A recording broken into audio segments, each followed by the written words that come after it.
so pumped. I'm so pumped by your music, Ed. Ah! Every time. It gets me every time, guys. It gets me every time. So good. So good. Ed, Anna, how are you guys? Hello, everybody. Welcome to Wednesday night baseball banter, guys. Oh, presented by Curb Media. Curb Media. How about some introductions? Ed, you usually go first, but you're drinking water. Anna. Anna DiTomaso, host of the Baseball Bucket List podcast. And not only that, but making the podcast rounds. It's like every podcast I listen to, here's Anna DiTomaso. I'm like, God, do I got to hear her voice again? Yeah, what's the saying? You have a face for radio or something like that. So right, yes, or being told you have a handsome voice, which is the one I had. Exactly. So there you go. Yep. Ed Rivera of the Dad Hat Chronicles. I just finished your sentence. See how you like that? I appreciate it. I'm Paul Caputo, broadcasting live as always. We're kind of actually broadcasting this time, even though I always say that on my podcast that I'm never actually broadcasting. I'm just recording, and so I'm not live, and I'm not broadcasting because it's going out over the internet, and so both of those things are a lie, which Ed has pointed out to me. But I'm Paul Caputo with the Baseball by Design podcast, wearing today the Carolina Mudcats and my Lake Elsinore Storm T-shirt from my visit there last year. It's a nice one. It's a nice one. I like it. I'm fully branded on my own logo today, though. Fully branded. Yeah, you are. No one will have any questions about what is your podcast. None whatsoever. Okay. This is a new shirt. I'm Go Rough Riders. I noticed it when we logged in. Yeah, I saw it. It's a great shirt. He's got a baseball bat with the American flag attached. Yeah, they were. I was there this last weekend with the Profit Brothers and who are those guys? Who? Yeah, they're some baseball, strangers. So transients, I guess, is the word I was looking for. But always a good time to catch up with them. Did you see this? Watching Serena play and the guy wearing a Jacksonville Jumbo Shrimp. Saw a tweet. Saw a tweet. Yeah. Pretty cool. Baseball Poodle. Hello, Baseball Poodle. I'm glad you're here. I'm glad everyone's here. I know, right? I love it. Yeah. But in particular, I wonder if Mike Sellers is going to make an appearance because he's been watching nonstop tennis this whole time. So I don't know if he'll make an appearance. Hiya, Eric Lichtenberg. I just interviewed Eric Lichtenberg for my podcast, upcoming episode of my podcast. I'm going to have Eric and Paul Lucas on the same episode. Who's Eric? Noted Helmet Sunday, godfather of Helmet Sunday collecting, Eric Lichtenberg, and graphic designer in his own right. Hey, we have a full show today, huh? What do we? Yeah, we got way too much to talk about. Yeah. Let's hear it. We got a whole show flow planned out. We've got an agenda. We're gonna, we got to have like the pardon my interruption style like countdown for each of these bullet points that we have going on. Yeah, like the sidebar running down with the exactly. Also, I think Paul had an energy drink before he started the show. It's just been sort of a wild day. It's a wild day. I'm glad to be here. Philip is at a Green Jackets game.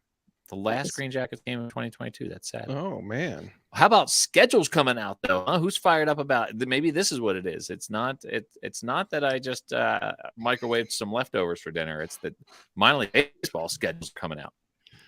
Well, they just released the spring training for MLB, and I'm like, well, spring training. Priorities, y'all. Get it straight. Hey, one of the advantages of being in a relationship with a woman who lives in Phoenix. There you go. Hey, I'm all for that because my Guardians are in Arizona.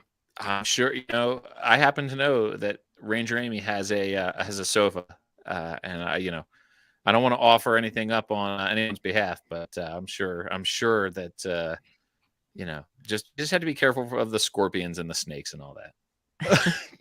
That live in the sofa? Right, that live in the sofa. I'm like, there's a lot of open doors in this house, It's just stuff just sort of, comes and goes as it pleases. Transients, as you might Transients. say. All right, boys, what are we talking about today? Yeah. I'll start with the simple one that just it caught me off guard today. Coastal Plain League sold to Capital Broadcasting Company. The whole league. Wow. It's like, we're just going to go ahead and we already own the Durham Bulls. We own the Holly Springs Salamanders. Why not? Let's just own the whole league too. Yep. Do you think they Why got not? it at a discount because the Savannah Bananas left? It's like buy low, buy low. Maybe so. Making Yeah. moves. What's your Ed? Tell me why this landed with you. You were texting us about it. You were fired up about this. Tell me what's on your mind with this. So it's interesting, right? Because they own a lot of stuff here in North Carolina. So like, I mean, they're just like one of those companies like, we're just quietly buying things, to control the narrative around here. Right. So now they, not only do they own the one of the most popular AAA teams in all of minor league baseball, right? They own, according to them, it is right. Like, I mean, they made the premier collegiate, league. And I'm like, wait, we should probably be careful. There's a lot of good collegiate summer ball out there. So, I mean, that caught my eye, but it is a great league. They have some really good teams out there, right? You got the Flamingos, the Bacon, Wilmington Sharks, Blowfish. So, I mean, they got some cool stuff out there. I just find it very interesting that they just like slid that, hey, we just bought this whole thing, even though they do own, like the league has their own TV streaming service with another company. So I'm wondering if that'll be part of this. That was what caught my eye. I was like, they do broadcasting. So I wonder if they're gonna stream now on their own version of this. So what is this? What are the practical implications of this? Do they get to determine which players go to which teams? Do they get to create sort of like a balanced league? Or does owning the league, and this is my ignorance here, does owning the league mean that they also own all of the individual teams? Nope. No. Okay. They have their owners have their own. They have say on what they. Here's the thing, though. Yeah. Now they have a strong vote now of anything that could happen because they also own a team. Yeah. Right. So this could get a little precarious. Like, it could be interesting. Okay. So I don't know. Well, I'll wait to see how it plays out. I'm waiting to see what the sort of practical implications of this are in terms of this corporate that I don't know anything about, except for that they also own the Bulls. Owning radio stations all over the state, right? They also own a TV station here in North Carolina. So I mean, it's not like they're a small company.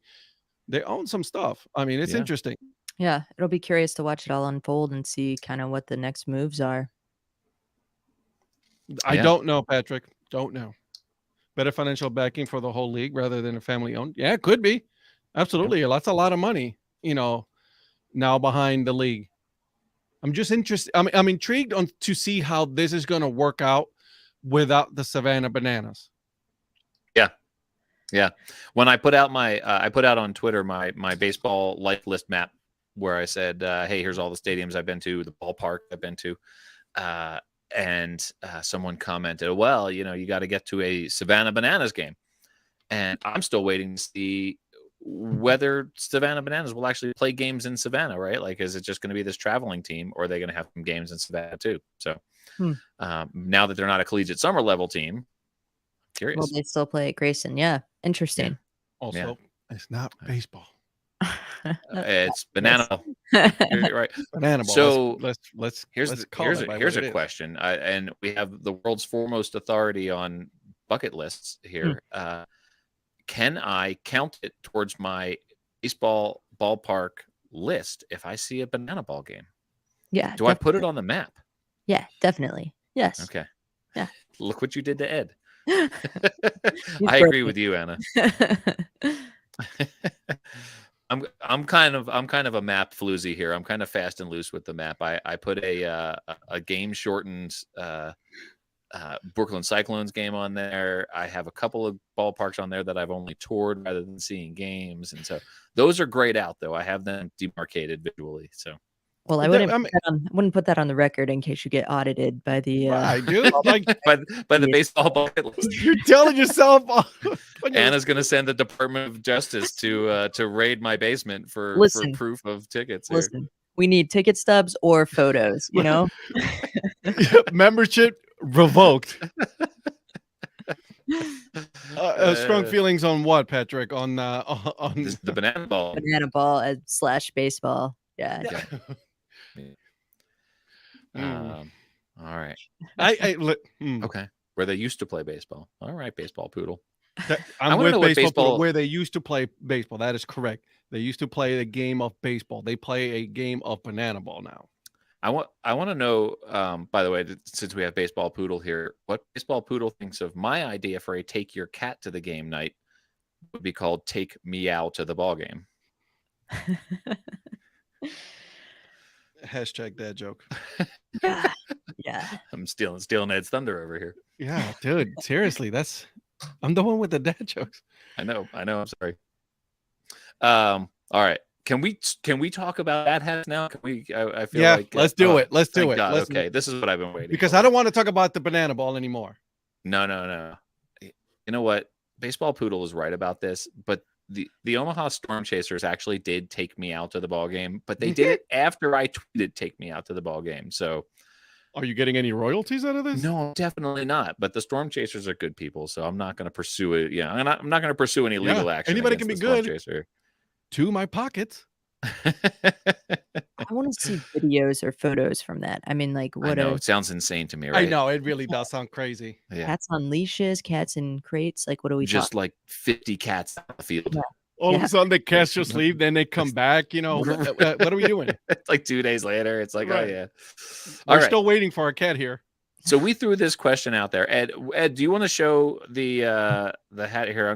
Let me do some things here real quick. I need to. So while you're doing that, I'm going to talk about it because, like, as people know, I ordered my first hashtag mystery cleanup. Yeah. Right. Where 47 is using it very loosely here from them. Right. So I got it the other day, and the very first person I showed it to was Paul, because it is a Philadelphia 76ers hat. My Philadelphia 76ers, as everyone knows from all of my tweets on the subject, I'm a huge NBA You're fan. a huge basketball NBA fan here. You know, you almost said, hey, good, look at that awesome looking NHL hat. But it's mesh, right? And is you know, snapback here in the back. Yeah. It is unstructured, right? It is unstructured.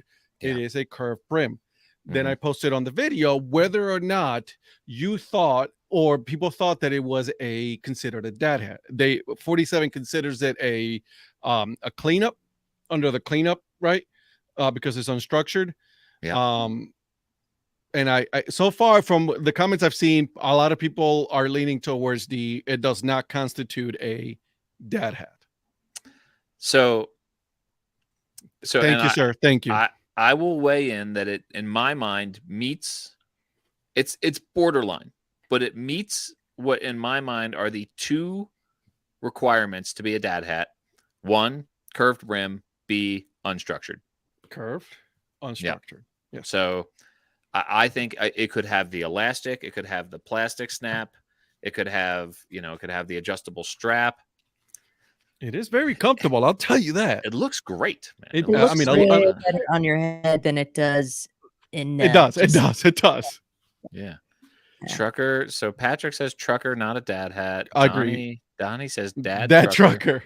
What about all the truck drivers who are also dads? That's what Donnie. I just think a trucker hat is different. I have a different definition of a trucker hat, which is, that a trucker hat to me has much more structure than that. Hold on, I'm going to look one because I have one too. I have a trucker hat. All right. The high profile, high crown. Yeah. Yeah. That's what I think of too when I think trucker hat. Right. Also the mesh back is trucker style in my mind. Yes. The trucker hat has a mesh back, but it's got a structured high front in my mind. So yes. Yeah. Yeah. And it's a snapback. This is my Patagonia one. Love this one. This is a trucker hat according to Paul's definition, because it is a trucker hat because it is a structured, front. So yeah. So for instance, yeah, I mean, I have a Great Lakes Loons cap that has a. All right, Ed, I'm gonna move us back here so that you're not. Oh, look what I did. Whoa. Wow. Okay. All right, there we go. All right. Well, slow your roll, sunshine. I told you not to call me that. I mean, don't get me wrong. I really did enjoy it being all about me there. I mean, I enjoyed that. Whoa. Anna, you're Patrick now? I'm drunk with power over here, guys. But I think that to me, a trucker hat, I also include having the snapback, right? A dad hat. That's this to me. This is a trucker hat. This is not a dad hat. The snapback is a point in the favor of the trucker hat, but the unstructured front and the curved brim on the on the brim. Allow myself to introduce myself. The curved brim and the unstructured cap or the unstructured front make it a dad hat to me. Okay. I wore a trucker hat, says Johnny Bolin, in Trucker 1988, working at a Taco Bell. Wow. Now I'm not even going to tell you how old I was in 1988. It's the emoji between taco and bell that's like right. really That just makes it. Yeah. Thank you, Johnny. Most websites call them trucker hats. Never has been written as dad hat on the website. I agree with Chris. I think she's right. I say trucker hat. I'm with Chris on this one. Okay. I think that's a great point. I think it's a great point. You're never going to see that advertised as a dad hat on a team's website. Yep. So should I call 47 and be like, y'all owe me some money? This is not a dad hat. I think 47 had no clue that they were going to be the subject of a little chit chat here live on the airwaves. Now Donnie makes a good point. I'm with Chris. I will die on this hill. This is a trucker hat. I think not a trucker hat, but maybe also these points that Chris is making here. Maybe that is a good point. Maybe it is a hybrid. Maybe it's somewhere in between. Mm-hmm. Mm-hmm. Do we create its own section of it, right? Because it's not a dad hat, and according to a lot of you, it's not a trucker hat. Let me go back to Donnie's comment from earlier here. Dad trucker. That's a dad trucker, and I think that we coined that phrase right here, right now. Well, okay, Donnie coined it. Donnie, you're not getting any royalties from this. No, just so you know, take it from Donnie. We claim trademark pending. Boom. Yeah. Done. Ed hats. Patrick is calling it Ed hats. Ed hats. I love it, Patrick. Is this Pat Larson here? Is this? It is. Okay. I just want to make sure. I think is it Patrick Larson? Pat Larson? No. Or is it Patrick Newt? Do we have Patrick Newt, or do we have a third mystery Patrick? Ooh, I like this. Yeah. Mystery Pat to go with the mystery hat, Oh, this is good. Oh man, we are just on fire today. This is why Anna is on all the podcasts. All right, so I feel like we sufficiently decided not a dad hat, perhaps its own class, but a dad trucker. Yeah. What else we got going on tonight? Well, can I read, by the way, the definition of dad hat from Urban Dictionary? Before we move on? Yes, let's do that. Let's do that. This is all they say. This is the entirety of dad hat from Urban Dictionary. Technically, a baseball cap that is curved at the brim and fits well to the head. And then they go on, to sort of editorialize on, if you put it on, you're a dad, et cetera, et cetera. But the only actual physical qualities that they identify are curved at the brim, fits well to the head. I'm not trying to throw throw into disarray that the settled law of Donnie's. We've already settled trucker. this. Yeah. All right. Dad trucker. We probably should have started with the definition and then had the discussion about this. Well, I don't think that Urban Dictionary should have the final word. Who's doesn't. Urban Dictionary when they're talking to the Dad Hat Chronicles right now, right? So nope. Right. Yeah. I am the obviously they don't have as many hats as I do, so whatever. Right. You tell Urban Dictionary what's what. Urban Dictionary, you're wrong. Right. It is a TBD, to be determined. Oh, look at Johnny throwing everything into disarray here too. Yeah, well, no one's listening guys. to the I'm back. X-Men. It's a dad hat. No one's listening to the X-Men. How about that one, Johnny? Oh boy. Oh boy. Totally kidding. Love the X-Men. Just don't know how to dad hat. 47 franchise. It is a that's actually a fitted hat. But it has a curved brim and it fits well to the head. Okay, listen, we're done with this with the Urban Dictionary definition. I am going to say that it has to be curved brim, unstructured, and it needs to be adjustable, non-snapback. Can it be mesh? No. Well, you didn't qualify. It's entirely cloth. You know what? That's it.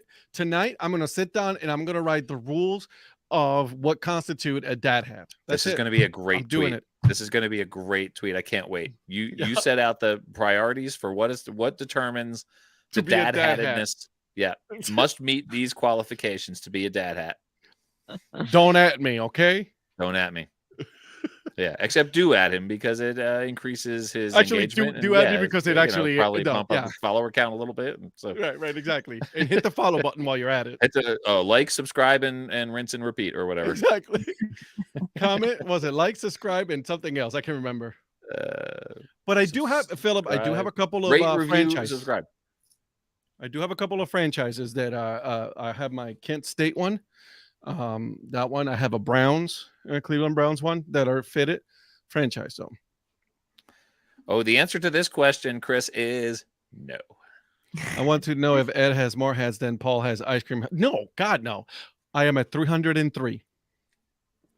Ice cream helmets are at like 425. Okay, give me through the end of the year. You'll catch me. Oh, you'll catch me. Absolutely. Especially during the off season, because the collection grinds to a halt during the off season. September rolls around. Yeah, exactly. Except I'm trying to get that one more in Canada. I'm trying to get a Canadians one. That's a good one. All right. Okay. So we've beaten this horse to death here. I am going to write the rules of what constitute a dad hat. Stay tuned for that tweet. But here's it will become a t-shirt also. Yeah, for sure. I'm going to put the rules in the back of the t-shirt with my big logo on it. Anna knows a good t-shirt guy. Yeah, Anna, let's work together. All right, let's do it. All right. So not to mention this group, because obviously we've had fun with them on Twitter, but Ballpark Digest put out an article on summer collegiate attendance. And it was very interesting to see a lot of teams that most of us have been to. I would guess, let's pose this question. If you were guessing who would be the number one attended collegiate summer league team, who would you guess it would have been? Who do you guys think? Put it on the comments. Who do you think is number one without Googling it? Don't Google it. Don't go anywhere. Give me your guess. Can I guess because I saw the list and forgot? No. Sure.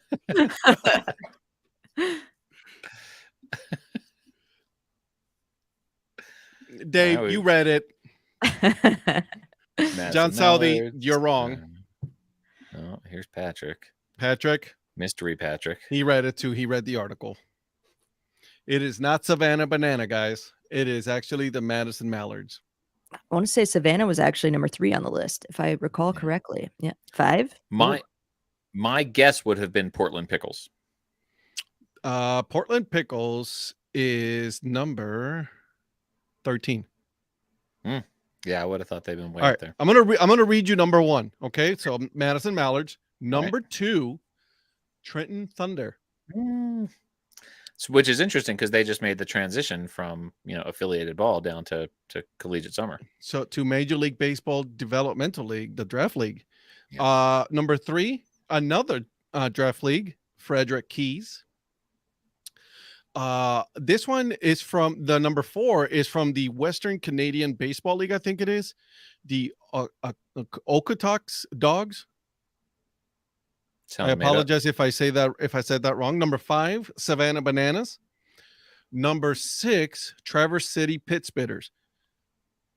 Let me go back to number 5 really quick. I know a lot of people say that they're gonna say, well, they've done other trips.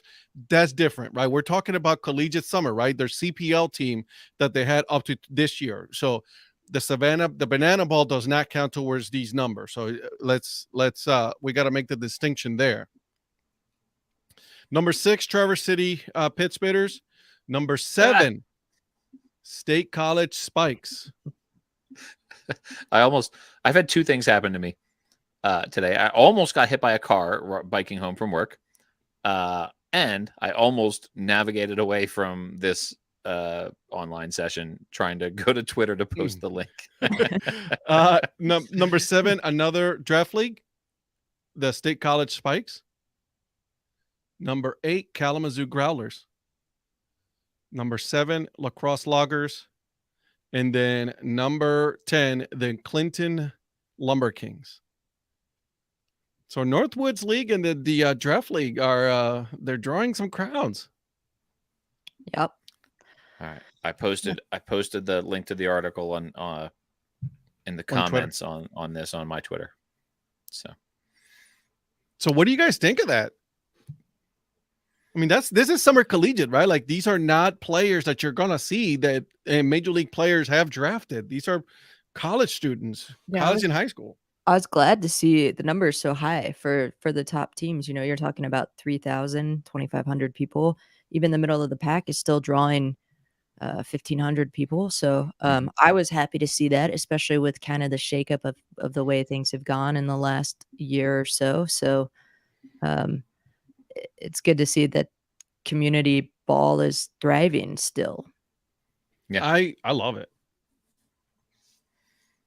Yeah, I'm happy to see there's a handful of teams on there that were previously affiliated or were a higher level of independent.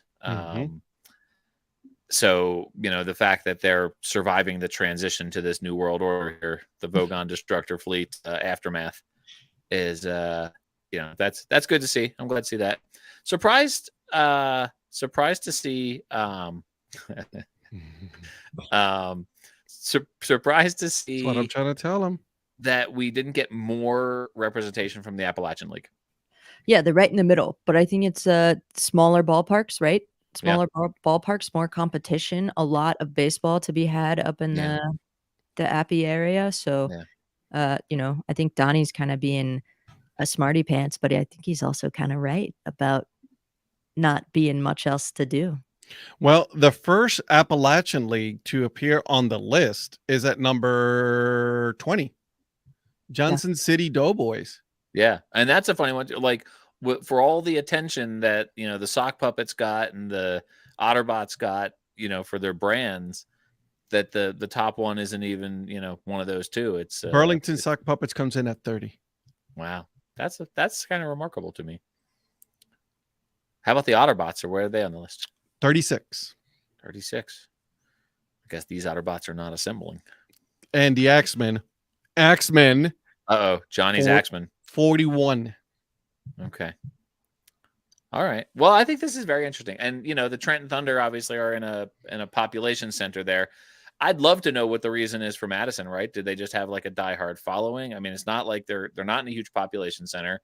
The team's been there a long time, right? So they probably just have, a certain amount of equity in the community there. But I'd have guessed for a long time before I got to same to Madison. I think a lot of people would have guessed the Savannah Bananas, right? The popularity, but let's also think about it. The popularity really has skyrocketed this year, right? Yeah. I mean, they're recently new to popularity. I think it's going to go up, right? Because they're going to start traveling.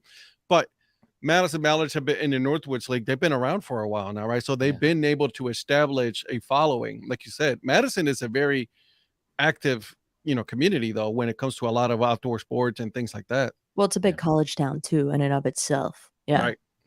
Yeah. I would love to get, by the way, to the College World Series. It's a 7-hour drive to Omaha from here in Fort Collins, which I learned recently I can do with my freaking eyes closed, by the way. 7 hours is like nothing. That's just like 9 or 10 podcasts right there. That's like, that's nothing.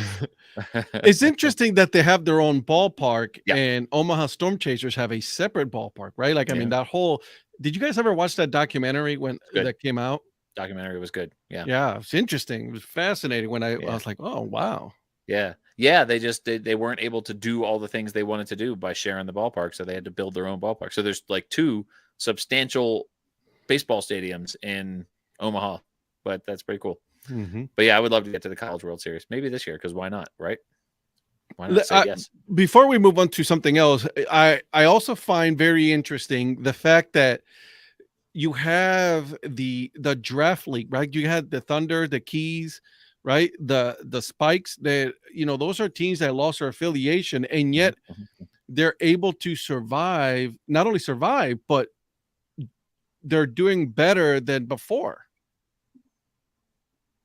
Yeah, absolutely. Right. I mean, yeah, absolutely. I mean, I don't know how their actual attendance numbers compare, but surely there's a lower cost associated with being a collegiate summer level team than there was with, running an affiliated show or even especially running like an independent show. I do have this question for you, Ed. I need to know, how about our Dub C fish sticks? Do they register on the list? Let's take a quick look. Yeah. Let's see. I don't see them.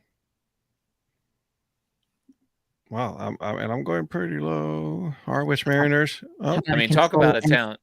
Talk about a team that has competition, right? Like, I mean, that's a lot of yeah. They've got the Mariners, they've got the Everett Aqua Sox, they've got the Tacoma Rainiers, and then they've got all those other teams. Walla Walla Sweets are in there though. I love the Walla Walla Sweets. The only onion-based logo I can think of in all of minor league baseball. Man, I don't see them. I could be wrong. Yeah. Well, it's possible. It's possible that they. I mean, one of the interesting things that we're seeing is that like having the super splashy brand doesn't necessarily translate to attendance. Probably translates to a lot of sales, provided you can actually fulfill those sales. But I think something that's very interesting about the fish sticks is, and we've had conversations about this. They're not even the 169 that I see. Is that okay? They have a flashy a flashy name and everything, right? What if you're on a Mac? It's Command F, right? It's not that easy, right? Oh, God, guys. I like scrolling. They're not there, guys.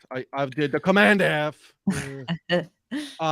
But the fish sticks, I mean, brand, it was amazing, right? The Steel Sungers that kept both names and everything. They were really able to interact with people on Twitter and everything. They had a strong start, but they kind of fell off, right? That you didn't see as much interaction, and then that compounded with the fact that like you said, Seattle Mariners, and then you have all these other teams around it. It's just kind of like boom, disappeared. Yeah. Well, that's interesting. It's an interesting list. I'm glad to see it. I hope that the existing, this was my fear after the Vogon Destructor Fleet reorganization of minor league baseball. My fear was that they were moving teams into collegiate summer level ball that were previously not at that level, and that was going to create increased competition for the pre-existing collegiate summer level teams. And so, to see a team like the Mallards that high up is good news in that regard. But I wonder, I'd be really curious to know sort of across the board whether collegiate summer level teams are being affected by this. And we should be fair though, okay? Not at the very top of Major League Baseball, because I think that guy is just the devil. But I've heard this from many teams that are no longer affiliated, is that Major League Baseball has been an integral part of their success as well. They have provided a lot of support while they're no longer affiliated. They're still there, and they're still helping them succeed wherever they can. And this was told by me, and a lot of people said, no, listen, I understand that a lot of people are mad, and the communication should have been a whole lot different. That could have been done differently, but they've been there from the very get-go and helping them out. So I mean, for what it's worth, that's what I keep hearing. Yeah, I mean, I think that's probably true. I also think about how many just Division I schools there are in the country, and then go to D2, go to D3, go to NAIA. Like, I don't really see a world in which the collegiate and summer leagues run out of players. Yeah, you're right, Zach. Correct. You're right, though, Anna. It's that's a lot. Yeah. Right. Yeah. Well, right. That's good. I like that list, though. This is good. We got a lot to talk about still, though. This is good stuff. What else you got, Ed? Anna had the next one. Oh, yeah. So, two things happening this year, or potentially happening this year. One, over in the Bronx, Aaron Judge is hot on the heels of the Yankees single season home run record. And then, of course, our good dear friend Uncle Albert is just a few shy of number 700. So the question is, if you were going to be at the ballpark for one of those things, what would you prefer to be there for? Like, let's say they were both going to happen on the same day. Mm. Which one would you rather see? Pujols. Yeah. I think that's the obvious answer. Yeah, I'm with Pujols. Yeah, that's a lot, right? Yeah. I'm with. Yeah. I would do the Pujols one. And I know this is gonna. We're gonna assume, right, that Aaron Judge will have an opportunity to do this again. I mean, because this kid is just insanely good, right? I Yeah. mean, what he's doing, it's crazy. But also what Pujols is doing, it's also, and he's at the end of his career. So, like, I mean, you're not going to have the opportunity for Pujols to be doing this again. Yeah. Because that's it. And this is, and I say Pujols, I mean, I actually, I don't have that sort of distaste for the Yankees that a lot of people have just because they play in a different division and they've, the Yankees have done very little to my team personally that I, take offense to. Okay. With, yeah, well, I know, but they're like, right. I mean, my team's a National League team. Yeah. The Cardinals, on the other hand, just by virtue of winning the World Series with like 89 wins as a wild card team in like 06 or whatever the heck it was, like that, and the whole like self-proclaimed we're the best fans in baseball thing is just like, I despise the whole like environment around St. Louis and their fans. Tell That me how being you said, really feel about this, though. that being said, Pujols is, likable guy, and is really, I think, been good for baseball. And I wish they had made better. I wish baseball had done a better job of promoting him as sort of like the face of baseball when he was at his prime. But that's baseball's sin right there. No, they're terrible at that, right? So yeah, both of these fan bases are super improbable or unlikable. But I think so given that as a sort of an equal, right? Like I don't want to see Cardinals fans or Yankees fans happy about anything. So if you discount that, I think I would still have to go Pujols just because I think he's a more likable person. Yeah, Zach's asking me about the 2009 World Series. The 2009 World Series when the Phillies lost to the Yankees was just sort of like, it was just gravy at that point, right? Like they had just won the 2008 World Series. Sorry, Anna. Sorry to bring it up. No, that never happened. What are we talking about? Right. There's a blur there. Anna was in a fugue state here for a minute. So yeah, I don't really hold that. The fact that the Phillies were in the World Series at all with Brad Lidge throwing like 80-mile-an-hour sliders for the entirety of the season, it was just sort of a miracle to me. So like, yeah, it doesn't bother me that much. So I have every reason to hate the Yankees, right? Like, I mean, yeah. We're Cleveland, right? Like, I mean, they've eliminated Cleveland so many times from postseason and all this other stuff. Right. I still, I would still watch Pujols just because of that. Neither of those players can also pitch. Oh no, Philip, that's a totally different conversation. We're talking about history here, right? When it comes to MVP race, my vote is for Ohtani. Sorry, Yankee fans, but Ohtani, MVP, and then the rest. I think Pujols is, there's a difference for me. I think about Blake Snell winning the Cy Young, and I think about how that was an anomaly of a year for him. And so thrilled to have another Ray win the Cy Young. But, looking at the course of that's right. I got to be ready to pull the trigger and just boot Paul out of the whole show. But I think a career milestone like that, something that means you something are like that. Yeah, exactly. Nice work. Consistently good over the course of your entire career is so much more impressive than just putting together one good year. And, Ed, to your point, perhaps Judge does chase 62, a handful more times. But I think, how many people are we going to see hit 700 home runs? Yeah. I also care a lot more about a sort of notable league-wide network or accomplishment than I do about a team. Right. A team record. I Yeah. was in attendance when Ryan Howard in 2006 set the Phillies team record. He hit three home runs in one game. It was amazing to become the first Philly ever with 50.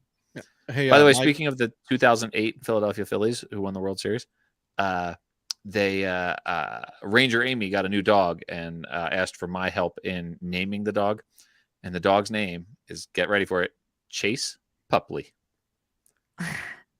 All right, I'll give it to you. That's good. That's good. That's good. Okay, all right, that's good. Yeah. Chase Pupley, ladies and gentlemen. But to really quick to Mike Sellers, yes, I do know that Dellersheimer tried to buy the team, and then the city of Cleveland screwed him over. It is very on brand for Cleveland to do something like that. That's like the Veck family tried to buy the Phillies way back in the day, like in the early 40s, and they were going to integrate the Phillies before Jackie Robinson. Yep. And Kennesaw Mountain Landis, the racist, put a stop to it. Yep, because Bill Veck was ahead of his time. Yeah, he was. Here's a point for you. A little segue. I just talked to a gentleman yesterday for an upcoming episode of the show, and he posed that baseball as a sport is 10 years ahead of the rest of the world, right? So you think about integration, you think about unions, you think about, all sorts of stuff like that, it seems that baseball as a whole is That's good. That's good, Chris. That's good. I like it. Yeah, me too. Amy with the counterpoint, though.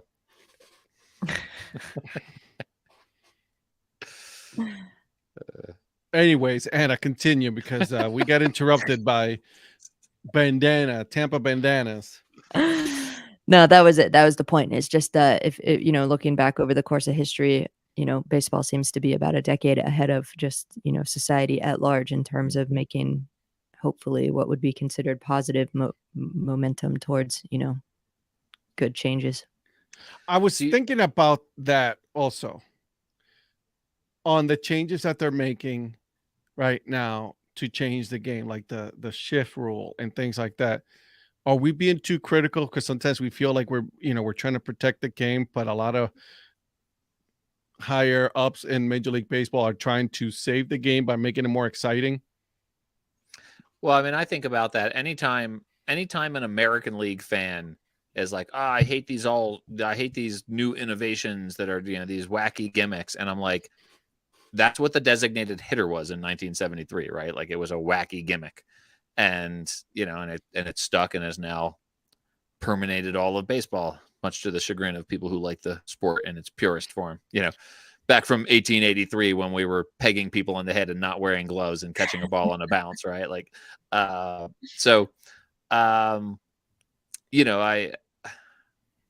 think it's interesting. I mean, because Anna, like your point about baseball being ahead of its time in terms of racial issues, right? Like Jackie Robinson, integrating baseball preceding much of the civil rights movement, right? Mm-hmm. Like is a pretty big deal.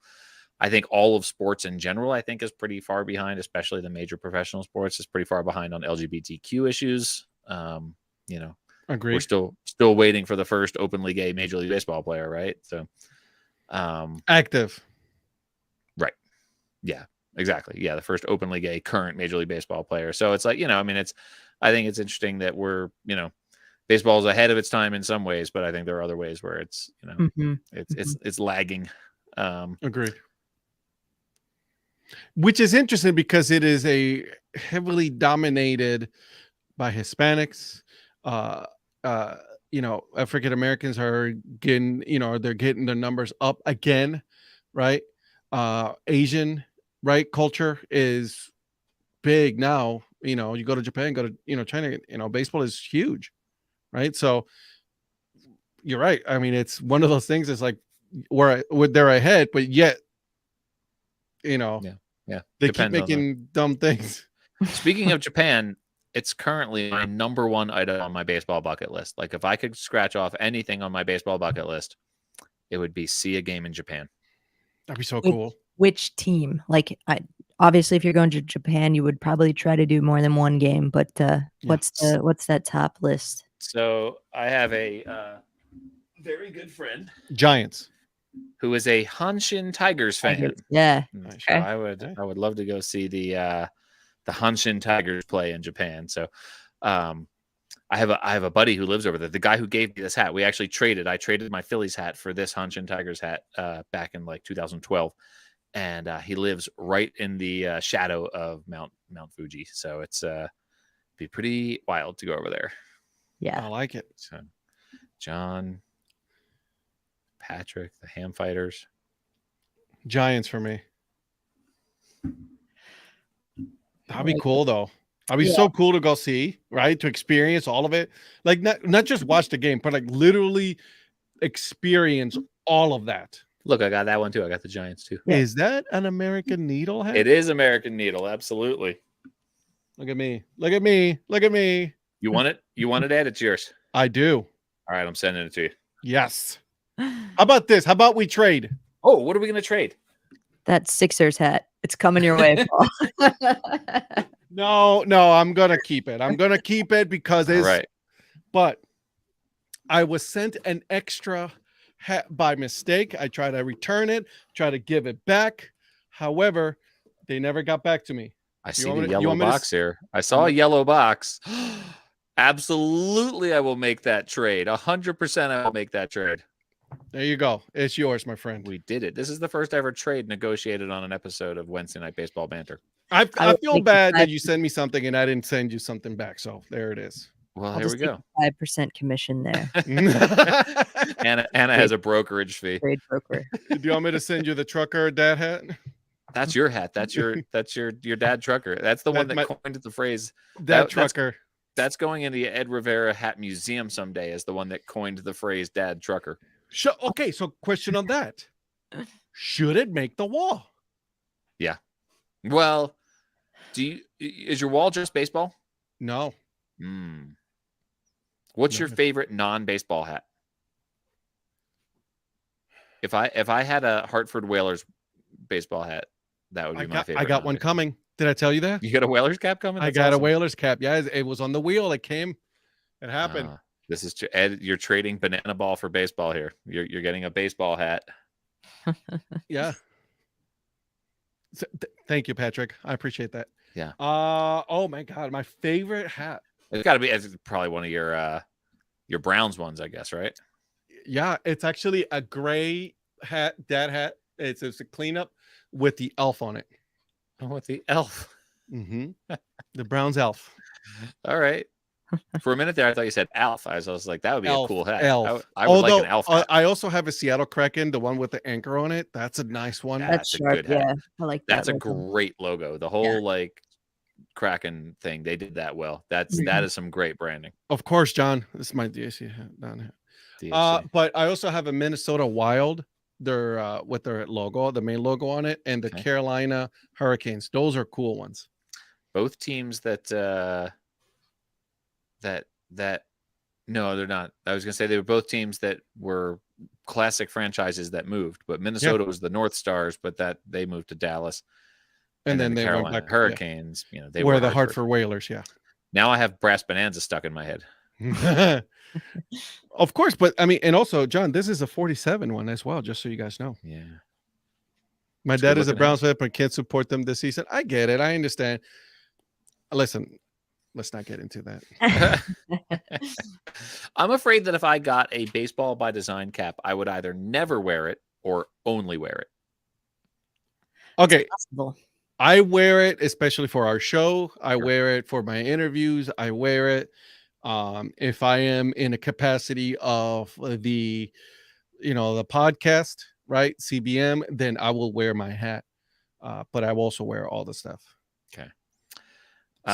Stop it, Philip. Stop it. Can I talk last week about the red carpet that the Tri-City Dust Devils rolled out for me? Did we have that conversation? You talked a little bit about the swag bag you got from Eric the Peanut Guy and chance to meet up with him, but I don't know that you went into detail over it. And you got to throw out the first ball. so Eric tells me, and then I want to talk about Zach Hampel here before we get off too. That Yes, was on please. our show flow. But I just want to say a special thank you to Eric Mertens, and he's not on the show, but this was incredible. So he tells me, he texts me when I'm en route, right? And I've just dropped my daughter off at college, and like, I'm sitting there, I'm feeling all mopey and sad for myself. Like, I know, sorry. How's that going? Well, it's going well. Thank you. Yeah, everything is good. I'm pleased because I texted her and haven't been hearing anything back, actually. So that makes me feel like, and when I do hear from her, we're either playing the little game pigeon games on the iPhone, or we're just getting like, Pigeon game pigeon. You play like you play like Othello and pool and mini golf. You play all these little games that you can text with other iPhone users. So anyway, Eric Mertens, he texts me and he says, when you pull in, he says, there's a fee for parking. Just tell them that you're Paul, that you're my guest. And they'll just let you through. So I'm like, all right. So this is the Patrick who we know. So this is Pat Larson. I just wasn't. There it is. So anyway, so I pull up to the parking attendant, and I was just like, I said, I'm supposed to tell you that I'm Paul, and I was going to launch into the whole expression, the whole like thing. And he's like, oh, right this way. You're fine. Like, go ahead, right ahead. And I was just like, okay. So I park. I walk up. Here's Eric. He's out there juggling some baseballs, right? Like as he does pregame. So he gets up there, and so I was in a juggling troupe in high school called the Flying Chicken Gizzards, and so I'm something of a juggler my own self here. So we juggled bowling pins that were shaped like chickens. It was kind of fun. So anyway, so I walk up, and Eric like sort of escorts me in, and like he's like introducing me all around, and I'm like, oh, this is so nice. And so he says, come over here and get your ticket from Will Call.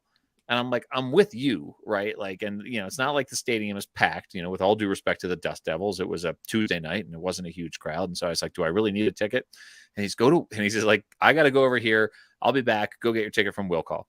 So I go to Will Call, and I was just like, hi, I'm Paul. And they're like, oh, you're over here. And so they like go to the side door of the ticket office, and they have this, as Anna mentions, this big like swag bag with all this stuff in it. And so, and then like anytime I tried to go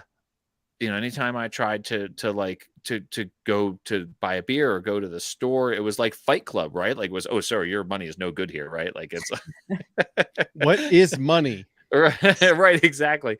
And so yeah, they just like, it was incredible, right? Like they rolled out the that's pretty cool. This whole thing, right? And so yeah, it was pretty amazing. And then their general manager Derek was in a conversation, and Eric like, so he says, hang on here a second. He says, I'm going to disappear, but I want to introduce you. And I had actually spoken with him before. Daryl or Derek. I'm sorry. Oh, I've forgotten.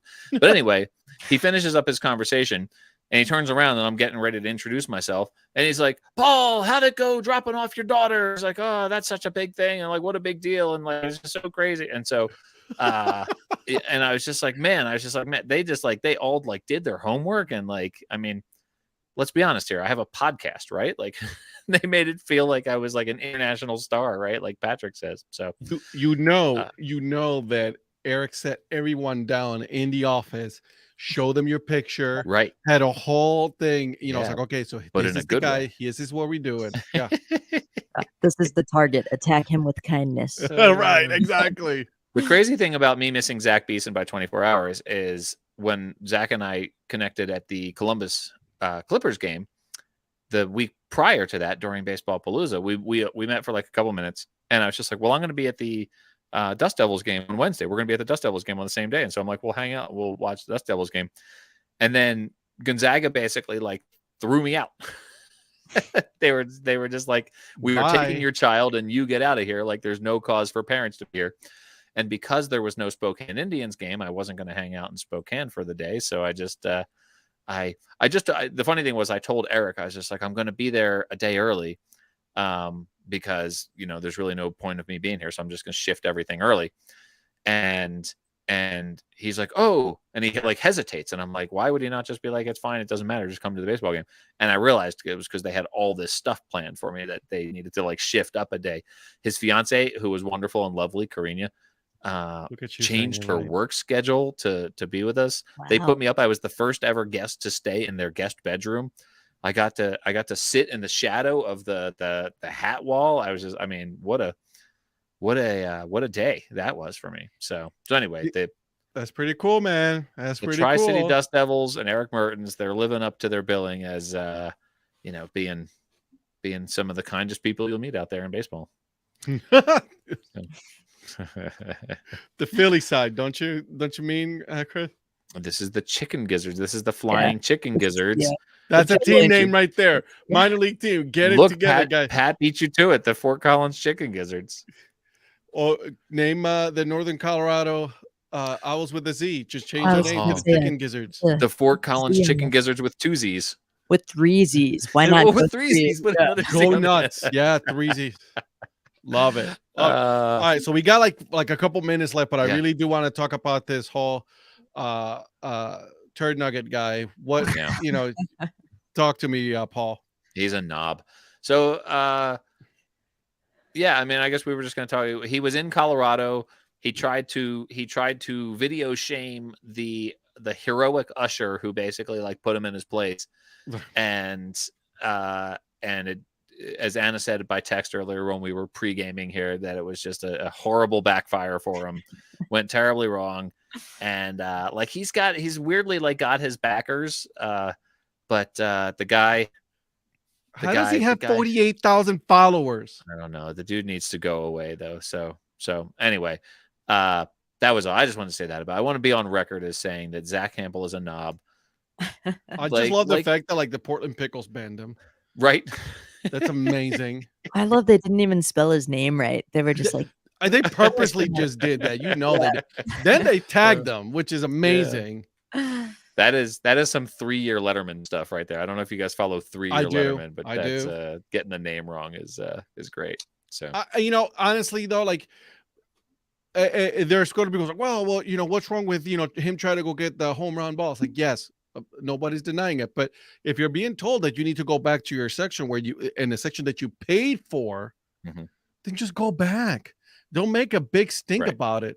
This reminds me of that Cubs thing that we talked about. Oh yeah, a couple months ago. Bleachers. The guy who thought he had an assigned seat in the bleachers. Right. Yeah. Like, and then not only that, then you make a video about it, and you record them, and then you make a video about it, and then you think that people are going to stand behind that. Come on, dude. Grow up. Bleacher Jeff? Bleacher, yeah, something with a J. Yeah. Jeff, Jason, something Jacob? like that. I don't know. Yeah, something like that.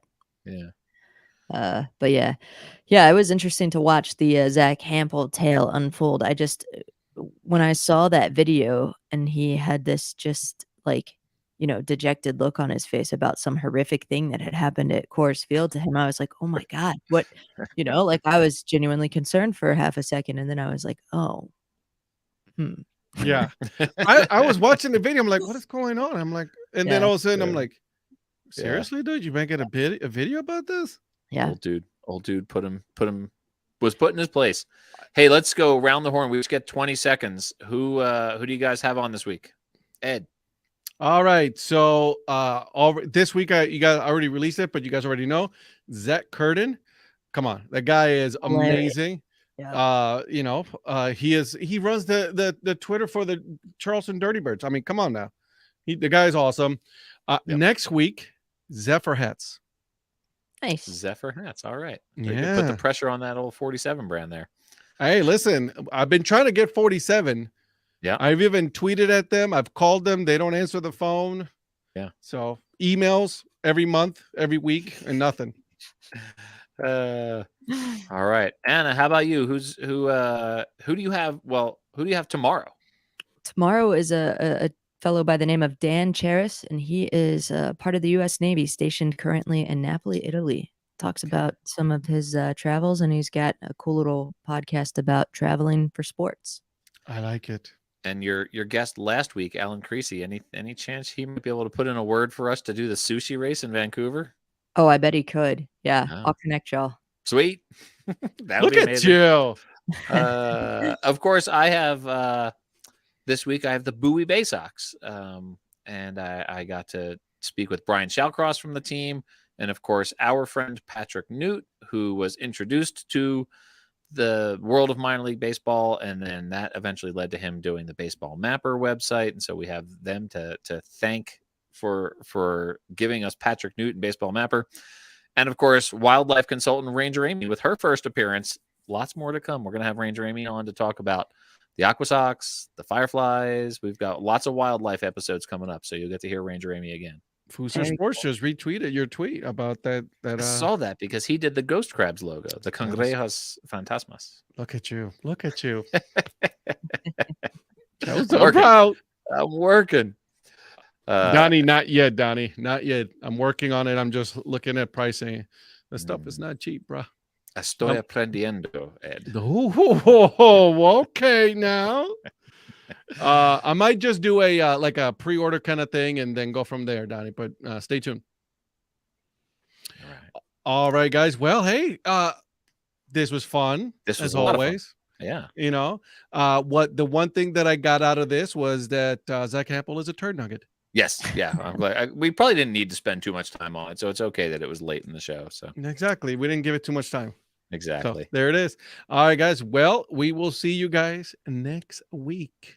Cue the music, Ed. Bye. Bye. Bye.